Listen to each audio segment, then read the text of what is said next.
Hello everyone. पिछले 2-3 दिनों से एक न्यूज़ काफ़ी सर्कुलेट हो रही है कि अलक पांडे सर जो है, जो फिजिक्स वाला के ओनर है, वो दृष्टि आईएएस को एक्वायर करने वाले हैं, मतलब खरीदने वाले हैं। साथ ही दृष्टि आईएएस के जो सीईओ है, उन्होंने इन खबरों को अफवाह बताया है और कहा है कि हम इस तरह की किसी भी डील में भी शामिल नहीं है। लेकिन देखिए, अगर कोई भी कंपनी बिकने वाली है तो वो खबरों को पहले डिस्क्लोज नहीं करती है, ठीक है। इससे नेगेटिव इफेक्ट पड़ता है। मान लिया अगर डील फाइनल नहीं होती है तो इससे कंपनी की जो छवि है, कोई भी कंपनी हो किसी भी क्षेत्र की, उस पर निगेटिव इम्पैक्ट पड़ता है, ठीक है। बाद में अगर डील फाइनल हो जाती है तो तब पता चलता है कि हाँ, ये जो चर्चा है काफ़ी पहले से चल रही थी। अगर बात की जाए इस चीज़ की कि क्या दृष्टि आईएएस फिलहाल लॉस में है, तो नहीं। पिछले फाइनेंशियल ईयर में दृष्टि आईएएस का जो प्रॉफिट है वो 90 करोड़ से ज़्यादा का है, ठीक है। और अगर बात करें पीडब्ल्यू की, तो वो लॉस में रहे, 1138 करोड़ के लॉस में, ठीक है। यहाँ से भी अंदाज़ा लगता है कि क्या पीडब्ल्यू इतना लॉस में होने के बाद दृष्टि आईएएस को खरीद सकती है।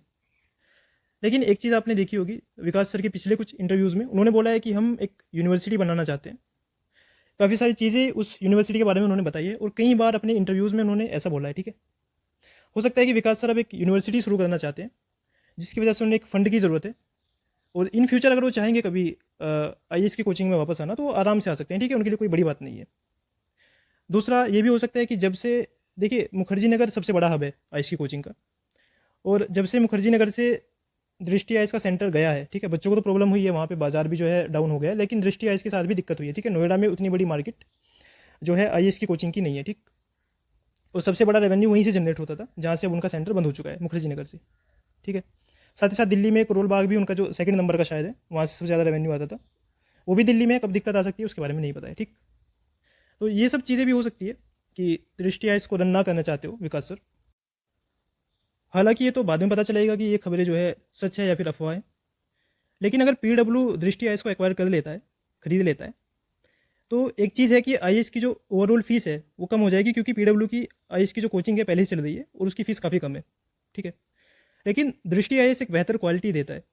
क्या वो क्वालिटी पीडब्ल्यू मेंटेन कर पाएगा? और अगर क्वालिटी मेंटेन कर भी लेता है तो क्या वो ट्रस्ट जो दृष्टि आईएएस पर लोग करते हैं, क्या वो पीडब्ल्यू पर भी कर पाएंगे, ठीक है। क्योंकि दृष्टि आईएएस एक बेहतर रिजल्ट देता है, खासतौर पर हिंदी मीडियम में अगर देखा जाए तो इस तरह के रिजल्ट किसी और कोचिंग से नहीं मिलते हैं, ठीक है। साथ ही एक चीज़ और है, ये बताया जा रहा है कि पीडब्ल्यू अपना आईपीओ लॉन्च करने वाला है, ठीक है। और आईपीओ लॉन्च करने से पहले ये एक पब्लिसिटी स्टंट भी हो सकता है, ऐसा भी बताया जा रहा है कि आईपीओ लॉन्च करने से पहले इस तरह खबरें आ रही है और ये एक पब्लिसिटी स्टंट भी हो सकता है, लोग ऐसा कह रहे हैं, ठीक है। तो खैर वो तो बाद में पता चलेगा कितनी इसमें सच्चाई है। तो वीडियो यहीं पे ख़त्म करते हैं। वीडियो आपको अच्छी लगी है तो प्लीज़ लाइक कीजिएगा, चैनल को सब्सक्राइब कीजिएगा। मिलते हैं अगली वीडियो में। Thank you.